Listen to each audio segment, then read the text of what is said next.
So next on our agenda, we have Ash. Ash has been at BAS now for 3.5 sort of years, and basically leads most of the monitoring work at Bird Island and Sydney. I guess well, Mike does Sydney, you do Bird Island.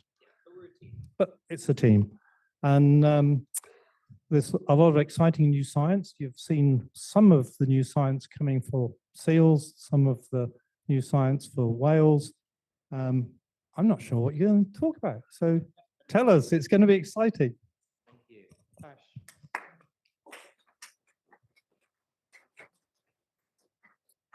Good morning. Thank you. So I've met a few of you already, but for those that I haven't, hi, I'm Ash.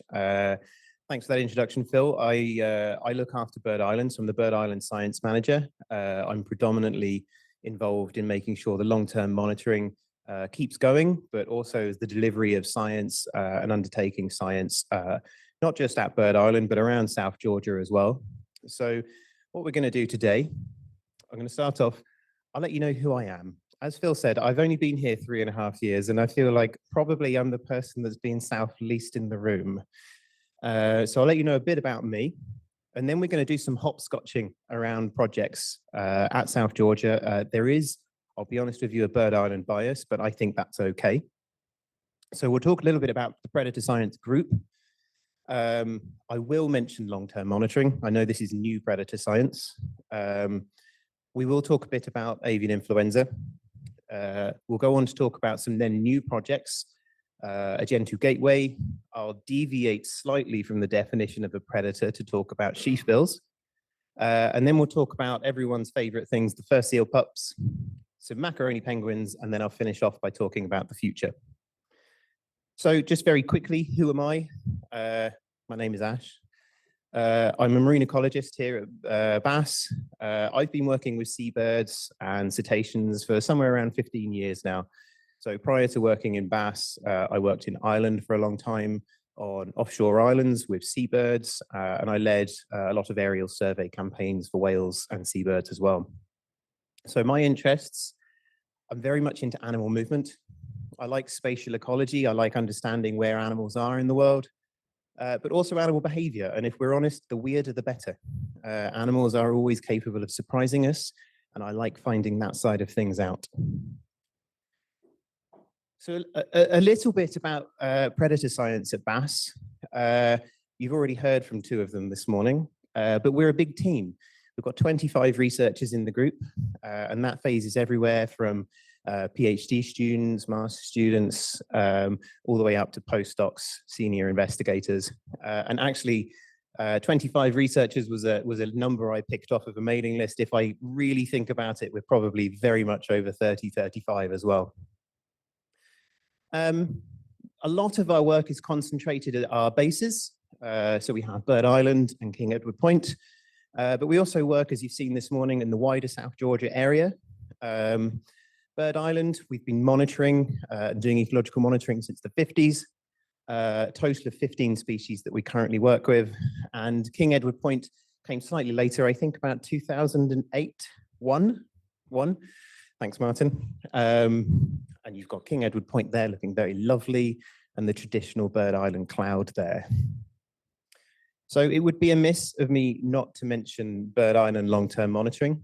I've put 1957 there. I'm sure there are those in the room that would agree or disagree with that number, depending on who you think first started the science. But that takes about 68 years of monitoring, which is pretty unique. We currently work with, I've written 14 there, it is 15, often with multiple projects. So we're turning around about 50 data sets per year on Bird Island. We record everything else that turns up, and we have a year-round presence of researchers on the island taking on monitoring of these species. But what do I mean by long-term monitoring? Well, really, you can sum it down into some key dates. You've got arrival, when the animals turn up, the lay dates for birds particularly, hatching dates, fledge dates, which you can then build into things such as breeding success and productivity.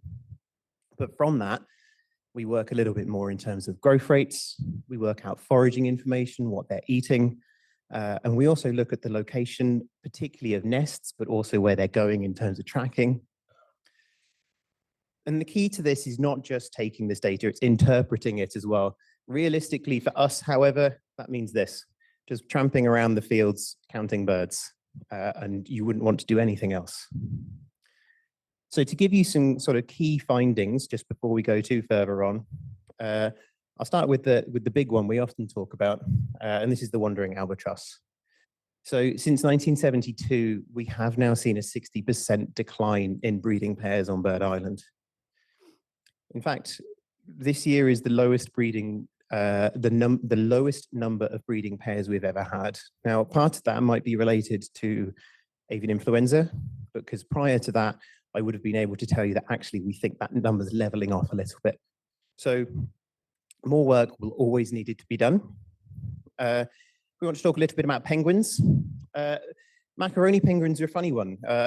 Throughout their range now, we're starting to look at them having problems, declines in their populations, but at Bird Island, we actually seem to see that they're relatively stable. And this might be something to do with the fact that we're really on the northern limit of their ranges. But we see that they have a variation in their arrival weights. There's some processes going on over winter for them. They have a varied diet. We tend to think of Macs as krill preferential feeders, but when that krill sort of level dips out, they readily switch onto other things as well. In contrast, the gentoos have a widely varying breeding success, and we find that that tends to link directly to krill levels. And if it's a good krill year, you can have very, very productive numbers of penguins. And in bad years, you can actually see full crashes on the island. At the moment, we could argue we've got an increasing trend.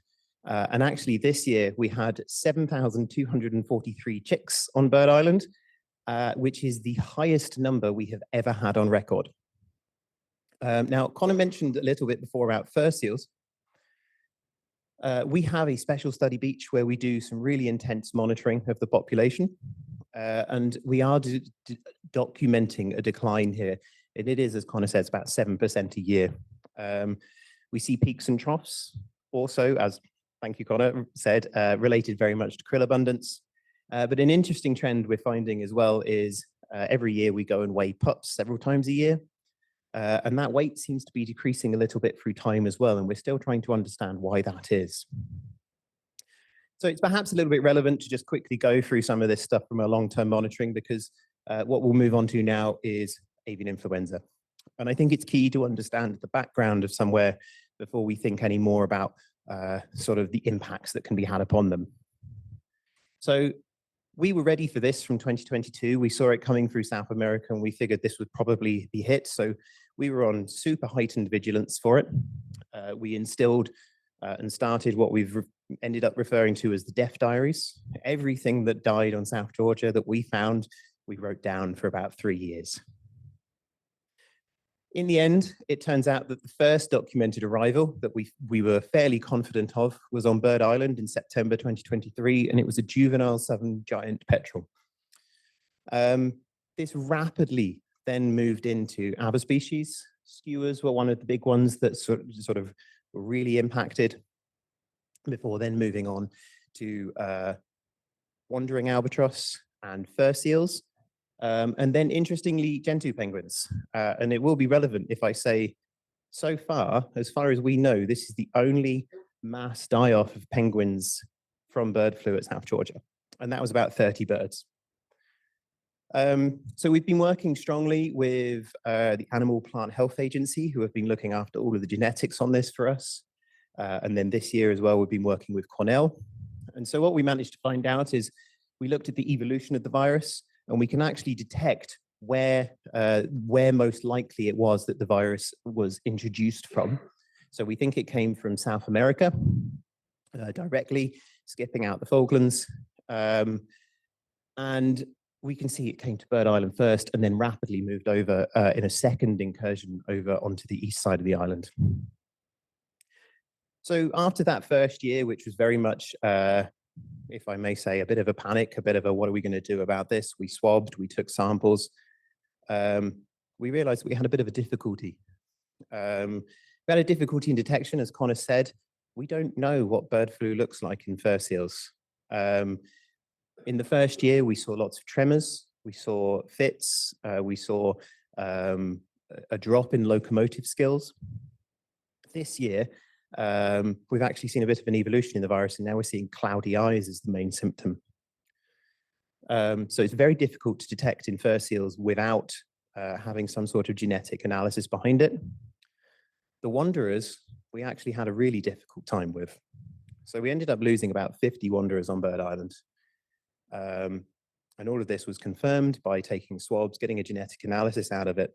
But we were finding that actually what we saw is our failure rate in nests was double what we would normally expect it to be. So what we think is actually happening is that birds are scavenging on seal carcasses at sea, dying at sea, unfortunately, and that means that their nests are failing back on the island. So it may not be for the next few years until we can actually work out the true toll that bird flu has had on wandering albatross. Why? Well, so I've written here behavioral differences in wandering albatross. What we're seeing as well is a huge sex bias. About twice as many males as females died, as far as we can work out. And we think, again, this is because males tend to scavenge more than females. So there is something of the behavioral ecology of a species that will change how much it is impacted by the disease. So after our first year, we came back for the second year with a plan. And what we did in the second year was we had a real campaign to explore how this was impacting animals at South Georgia. So we had a dedicated scientist from Cornell going to King Edward Point, and he collected several hundred samples from almost as many animals as he could get his hands on to look at the evolution of the disease. Currently, the samples from Bird Island are somewhere in the South Atlantic. They're on their way back, and they'll be making their way into this analysis too. But the results are still ongoing. So what's really interesting, we've seen a change in geographic distribution. Some of the places that were affected really badly last year are not this year. And this fits into what Connor was saying. You can go to one beach and see a huge problem. You can go into the next bay and there is no problem. So this local movement of animals and mixing is definitely having an impact. In terms of the genetic clades, this is really, really interesting and fits back into what we were saying about penguins not having many deaths related. So in the Falklands last year, we had a clade that was responsible for killing many penguins. There was several very large penguin die-off events. That clade has now been found at South Georgia. So this year, the main dominant clade was a clade responsible for killing penguins in the Falklands. It's not doing that at South Georgia.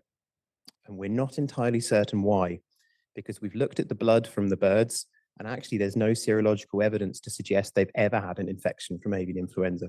So there's something different here that we're still trying to work out. We're looking a little bit more at scavengers. So we're fairly confident now that it's spread between scavengers. Interestingly, giant petrels don't seem to show any evidence at this stage of being affected at a wide level.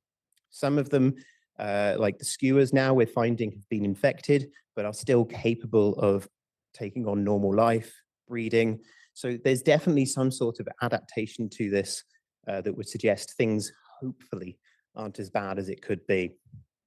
And then finally, in terms of spread elsewhere, Kerguelen, Crozet have now shown that there have been outbreaks there as well, and the genomics and the genetics behind it would suggest that that has now come from South Georgia. So we've now got the route of transmission through that goes South America, Falklands, South Georgia, onto the rest of the islands. This is a developing situation. I suspect this will be years before we really understand how this works and how it's impacting the Antarctic, the sub-Antarctic. But watch this space, I think, is the answer. So I'm going to move on a little bit about bird flu. I'm happy to talk more about it at any point if anyone wants. But I'm now going to talk a little bit about a Gen 2 gateway. So I think this is really, really exciting. Penguins are very hard to study, not only because they're very distracting, but also because you can't do individual identification very easily. In the past, we've trialed things such as putting rings on their legs or putting wing tags on them. Actually, that tends to impact the penguin's ability to forage. So we stopped doing that. So what we do now, and what we've started doing, is implanting penguins with very small, just less than a centimeter long microchips. So effectively, what you would use in your pets to make sure that they can be found, we're putting into penguins, and we can identify every single one of them so long as they come across our magic antenna and box. So luckily, penguins can't fly, so it means they have to walk in and out of their colony. So across their colony entrance, we have an antenna. And every time they walk across this antenna, we get a little beep in our box and we know who's home. So we installed 2 gateways at Bird Island, just over on Square Pond. It's one of our bigger colonies, but more notably because the kit is very heavy, it's very close to base. And we get about 911 pairs there. I managed to capture everything there without looking at the slide. That's very nice. So what I'd like to do now is I'd like to show you a graph, and I'd like to show you the graph of the data that we collect out of this.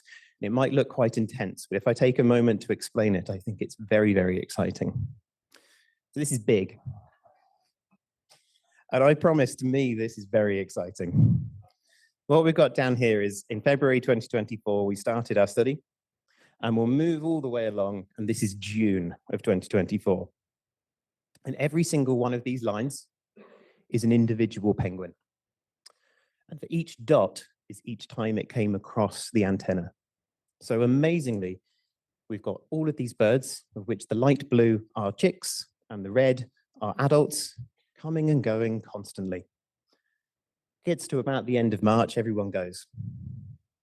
With an amazing synchronicity, everyone comes back towards the middle of April.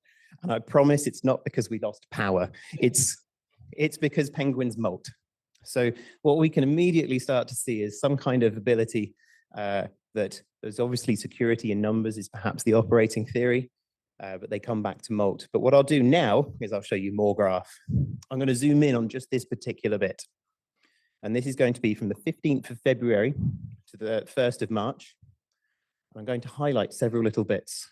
And what you can see here is even more synchronicity. These birds are passing through the gateway at exactly the same time. That's sunrise. These penguins are waiting until sunrise before they depart the colony and go forage. So what we're hoping to do as a future step in this is that you can start to indicate when a bird has crossed, you can look at how long it is before it crosses again. And from that, you can work out foraging trip length. And for us, foraging trip length is directly related to how hard it is to find food.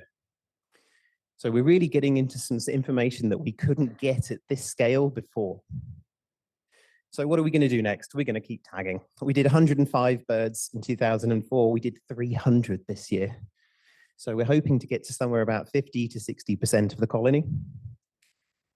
And what we're going to do from this is we're going to move into population demographic modeling.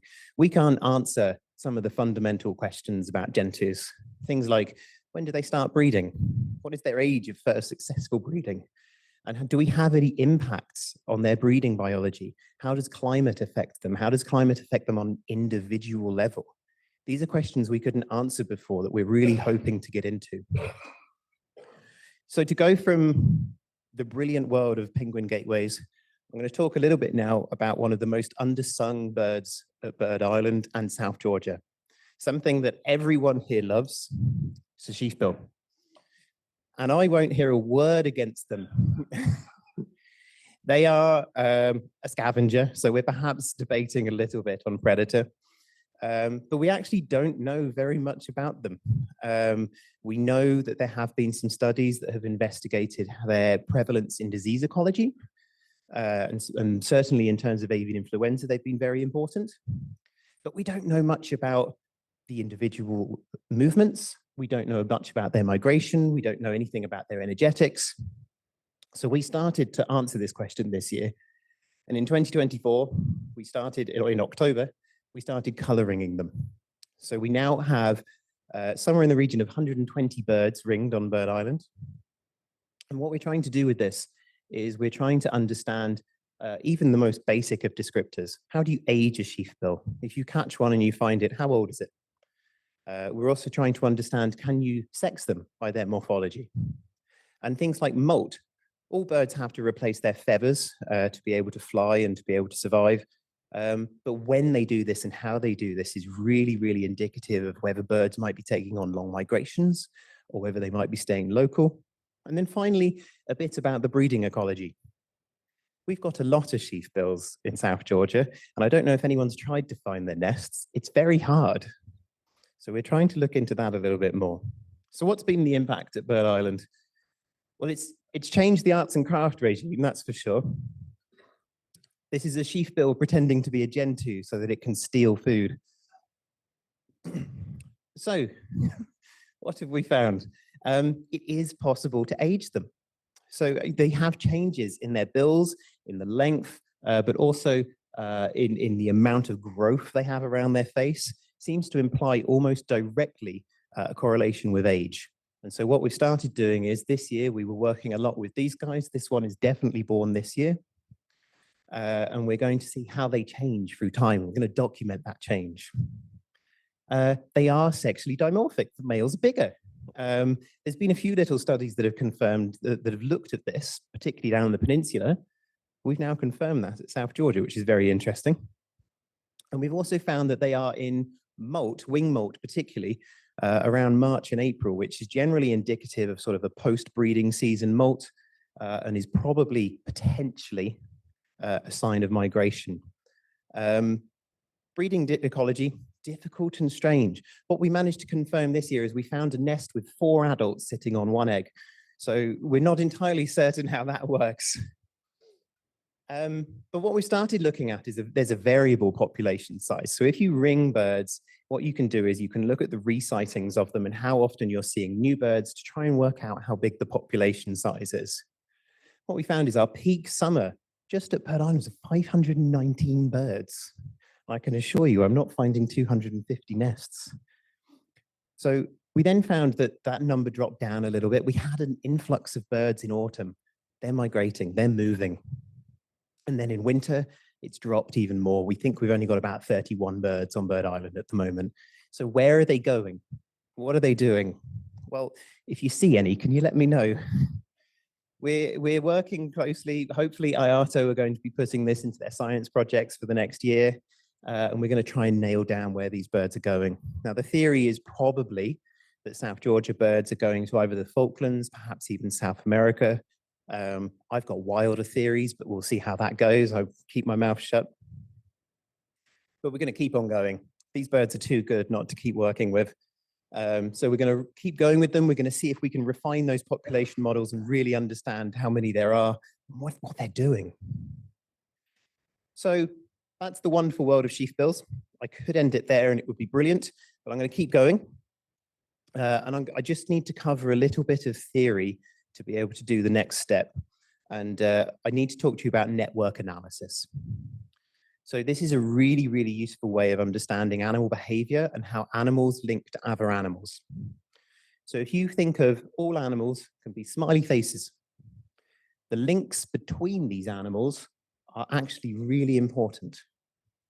So what we can determine here is this bird is much, or any animal, is much more connected than this one. So this guy has 3 links, this one has 1. And that might sound really arbitrary, but actually that makes a lot of sense to be able to try and work out which animals might have more connections, how those connections might pass through.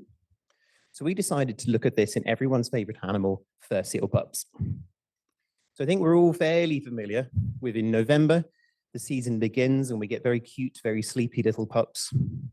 Around December, January, you get into the roaming gangs of pups, that moment where they're starting to be a little bit more aggressive, yet also very timid.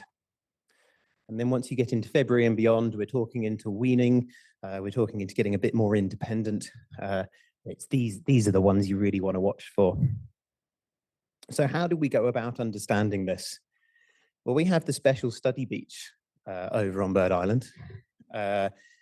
This is our beach. We've been doing this since about the 80s. Every single seal here is accounted for. We know who they are. They're tagged both with flipper tags and with the same implant tags that we use for penguins.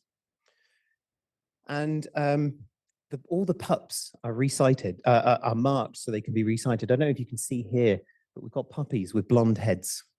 So if we know who their mother is, they get a number put on the side of them thanks to Clairol. But if they're not, they get a nice little blonde mark on their head. And so what we can do is we can look at individual puppies. We can work out their group size, how many individuals they're hanging out with, and is it the same every time? So this was a great one to do. We had our field assistants walking around Bird Island for pretty much the whole of the summer trying to count seals. And we found there were some really complex patterns. So we get these seals that are linked very much in strong pathways between them, but you also get some that are much more loner. They tend to hang out alone. And very difficult to say because this year, no seal interacted with any other seal more than once. But what we are starting to see is that we're getting some loners, and those loners were detected in more places. So it might be not just that there are seals that are more social, but it might be that they're more exploratory and they're looking in different habitats to try and find, well, whatever it is they're finding, because they tend to hang out a lot and get fed by mother up until the point of weaning. So that early life stage of trying to explore and see different habitats is a very exciting one. But what we also found is group size tends to get smaller. So around February time, you'd get really big gangs of pups. But by the time you're getting around to April, really small groups. So not only are they getting to that sort of weaning stage, they're also starting to hang around less in groups. So we're going to keep working on that one. This is some work that's been led by one of our field assistants on the island at the moment. So I want you to take what I've just been thinking about in terms of seals. We're going to move over and we're going to talk about penguins again. So turn that down a bit. I don't know who's familiar with our penguin weighbridge or not. But this has been going since roughly 2011. And every macaroni penguin that comes over this bridge is implanted with an RFID tag. And we also weigh them on a little bridge there. So what we noticed is we were trying to work up the data to try and understand how this all goes. And it was very annoying because lots of birds tend to stand on the bridge together. So getting a weight of one penguin is very hard. So what we did is we suddenly realized this is because penguins are on the bridge together. Sensible, right? Over the entire time of data that we have 1,872 penguins, which is about 49,000 crossings. So we can ask the question of, do penguins cross that bridge alone, or do they cross in groups? Which is a fairly nice question, I think, which brings us to Penguin Facebook. So we can determine each one of these penguins, reds are males, blues are females. We can determine just how much they're crossing with others, or indeed if they're not at all. So interestingly, most birds had a connection. I'm very interested in the ones that don't. So what we did is we can take that idea of the social network, and we can say this bird has 3 connections. If we take for every bird and say, how many connections have you got? We can build a graph that says how many connections in a population. Well, it's not random. This is a graph that was done by, the pink is the actual connections of penguins. So the number of different penguins they walked across with the bridge over here, getting across. And the blue is a randomly simulated graph using the same potential number of metrics, the same number of penguins, as it were. And when they're different, it suggests that you've got a non-random sort of setup within your social network. So there's obviously some patterns hidden here, but what we decided to do was we decided to cluster this out. And what you can do is you can say that you've got 3 groups of penguins. You've got the very antisocial birds. You've got those that are mixed and will occasionally be with other birds, and those that pretty much always cross the bridge with another penguin. But what does this mean? How do we understand that a little more? Well, here's the fun bit. This is where we start to really dig into it. Males tend to be much more antisocial. They will tend to cross on their own. The females will pretty much always cross with another female. But we can dig into that a little bit further. There is an effective individual. So about 50% of our data accounts by sex, but the other half is that internal state. So a penguin can be just a social penguin. They can also be the opposite. But we need to dig into that a little bit further as well. And we can ask, what does that mean more? So a bit of theory. Birds tend to lose weight throughout the breeding season. And this is because they're working so hard to feed their chick, body condition declines. So generally you would expect a bird to weigh less at the end of the season than it did at the start of the season. So if we take our groups, we've got our antisocial birds, our social birds, we can see that actually our antisocial birds lose less weight than social birds. I'm still trying to get my head around why that is. So if anyone's got any great thoughts, please let me know. I suspect that it's something to do with the fact that penguins are colonial seabirds. We know that they do social foraging. This could be a predator avoidance mechanism, or something else altogether. So I'm just going to finish up very quickly with a few slides on the future, with just a few projects that we're hopefully going to be taking on this year. The first of which is we're going to be doing some Gentoo penguin tracking from KEP. These are some old tracks that we collected before, and we're going to overlay it with some acoustics surveys that are happening to look at krill abundance. For me, very exciting because we're going to tag both animals in a pair, so we can look at pairwise behavior between both the male and the female in a breeding pair. We've talked a little bit about winter distribution, I think, before, but we're going to we'll look more. I'm currently working on an analysis of blue petrels. The winter krill project in 22 and 23 undertook a huge amount of surveys, and we're trying to now understand what that means for bird abundance throughout the waters in South Georgia. Connor mentioned this, as did Jen mention this, we're really getting into drones. These are very much going to change how effective we can be in terms of our monitoring and the information that we can collect. So what you can see here, Connor's already counted on this very, very nicely, which was the idea that counting by eye and counting from an angle is quite hard, but counting from above, much more accurate. We can also build into things like that really nice sort of ideas of where on the beach, how does the elevation change with our animals like to breed?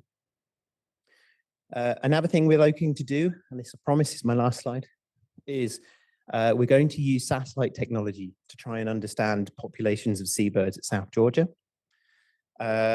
What we're going to do is we're using vegetation indexes. We're also looking at ice prevalence and rock prevalence to try and understand different populations to be counted by satellites. And again, Connor covered that sort of really nicely with the seals, but extended out to even smaller animals, I hope. So that leaves me to say thank you very, very much. None of this could be done without the Predator team at BAS, all of our contributors and collaborators, and a big certain shout out for our field assistants down on Bird Island and at KEP as well. So thank you very much.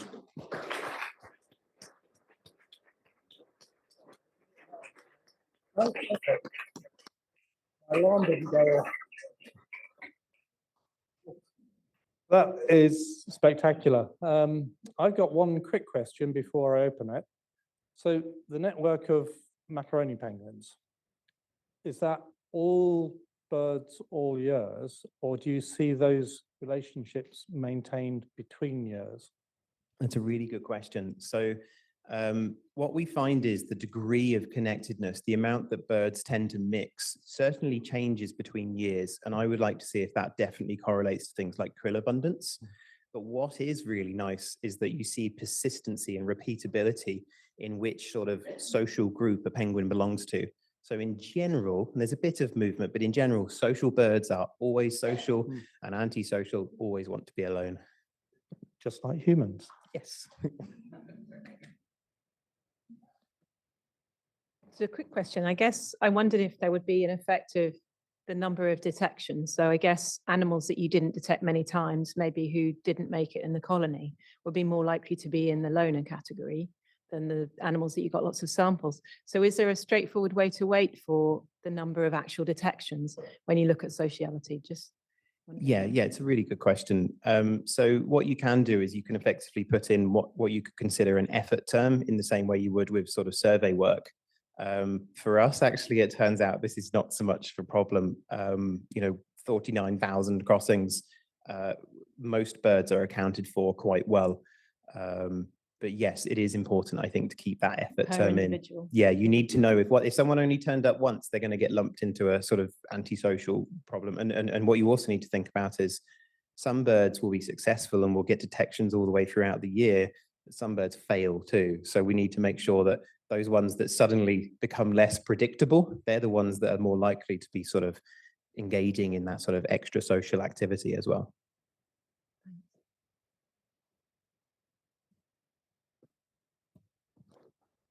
You didn't mention king penguins. Is that because they're just too numerous to count? Yes, king penguins are hard. Something I could have mentioned and actually didn't get time to is a couple of years ago, actually, but last year we managed to produce a paper. Phil was involved in this as well, of which we managed to do UAV surveys of king penguin colonies throughout South Georgia. And we actually managed to use that as a really cool method to actually count them automatically. So it turns out when you've got a big penguin that's, yay big, if you make lots of images from a drone, you can make a digital elevation model from this. And it turns out penguins being quite lumpy, you can just count the lumps. So effectively, one of the ways you can do this is you reverse your digital elevation model and you use what's called a flood metric. So you just flood it and you work out how many floods there would be, and that's how many penguins you have. So this is something we're now trying to do with smaller penguins as well. But yes, kings are hard because there's a lot of them, and they have a funny breeding cycle as well.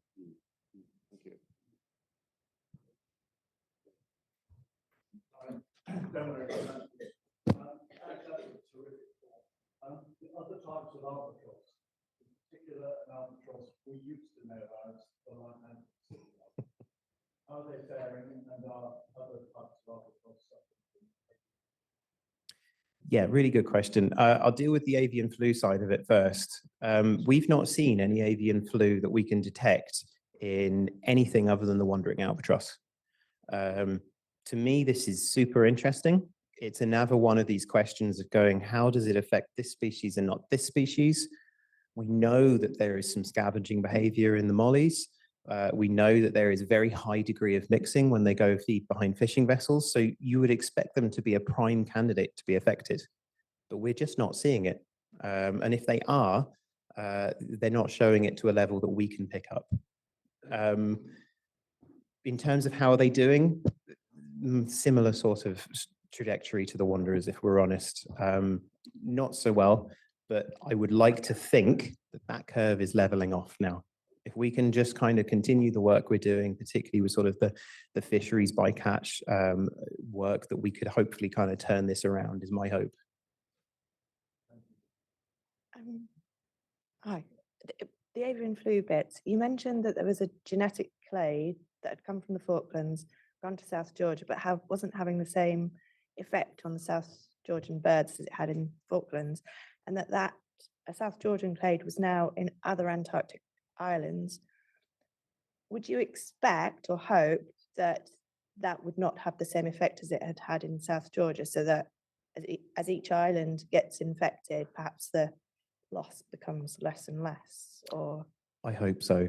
I'm a stubborn optimist when it comes to this, in that I would like to see sort of lower prevalence of disease. I'd like to see things do a little bit better with it all. yeah, One of the big problems that we tend to have is that we have this idea that as the disease evolves, it becomes less virile, it becomes less, the ability to kill becomes less. yeah, It's not inherently true. no, It might spread easier and have less of an impact in terms of sort of death, but there can be evolution, particularly in viruses that evolve so rapidly yeah, that things can change quite quickly. We've seen changes in symptoms yeah, between 2 years.